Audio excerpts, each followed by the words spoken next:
بسم اللہ الرحمن الرحیم۔ اس دنیا میں جو لوگ وجود خدا کے انکاری ہیں وہ دراصل شیطان کے پیروکار لازمی ہوتے ہیں، اور جو خدا پر ایمان یا کم از کم خدا کا تصور رکھتے ہیں وہ بھی سوائے صالحین کے ایک سنگین سوچ میں مبتلا ہیں، اور یوں ہی اپنا مقصد حقیقی اور حیات فانی برباد کر کے بے مراد ہی مر رہے ہیں۔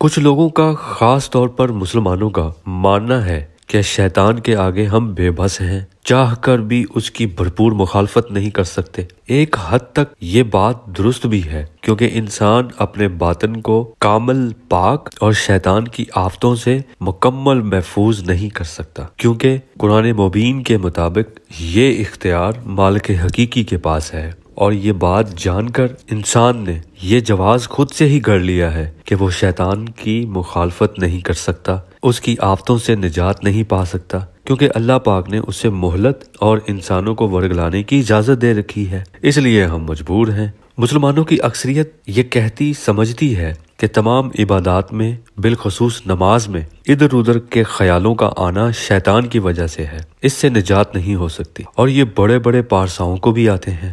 ذرا سی عقل سے سوچا جائے تو عبادات میں خیال غیر کا آنا خالص بندگی نہیں ہے، ملاوٹ والی بندگی ہے۔ اس نقطے پر حضرت بابا بلے شاہ رحمۃ اللہ علیہ نے فرمایا کہ تیرا دل کھڈاوے منڈے کڑیاں، تو سجدے کریں مسیتی۔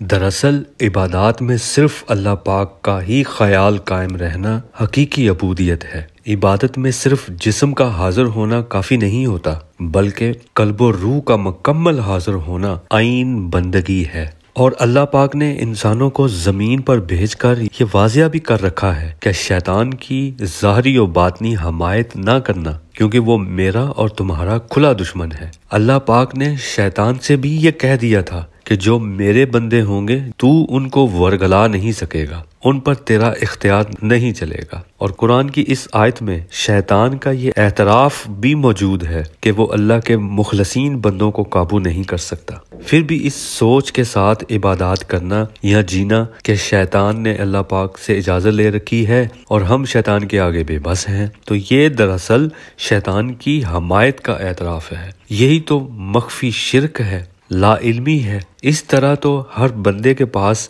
روز قیامت یہ جواز ہوگا کہ وہ شیطانی قوت کے آگے بے بس تھا۔ تو اس آیت میں اللہ تعالیٰ نے وہ منظر بھی پیش کر دیا کہ قیامت والے دن اللہ تعالیٰ پوچھے گا کہ میں نے تمہیں اپنی ظاہری و باطنی نعمتیں دے رکھی تھی، تم نے علم کے ذریعے ان کا احاطہ کیوں نہیں کیا، جس سے تم شیطانی آفتوں سے خود کو محفوظ رکھ سکتے تھے، اپنی محنت اور تزکیہ نفس کی کوشش سے بچ سکتے تھے، کیونکہ اللہ پاک نے انسان کو عقل اور شعور کا اختیار بھی تو دے رکھا ہے نا، جس سے انسان ہر قدم پر، ہر فیصلے پر شیطان کی مخالفت کرنا، اس کی ہر آفت کو اپنی عقل و شعور سے جانچ کر اس کی نفی کرنا، یہی تو انسانی کوشش میں شمار ہے۔ یہ اختیار تو بندے کو اللہ پاک نے نواز رکھا ہے۔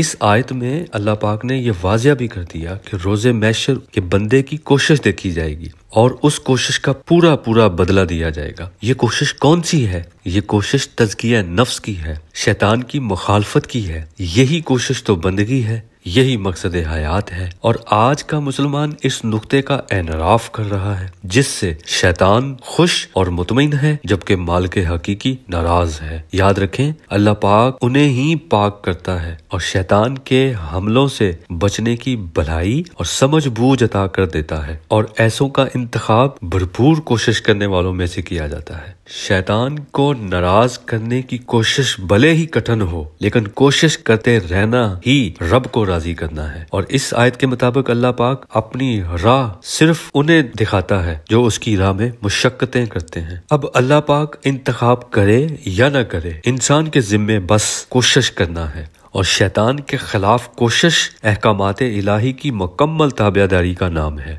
اللہ پاک ہمیں شیطان کی مخالفت میں کوشش کرنے کی توفیق نصیب کرے، آمین۔ السلام علیکم ورحمۃ اللہ وبرکاتہ۔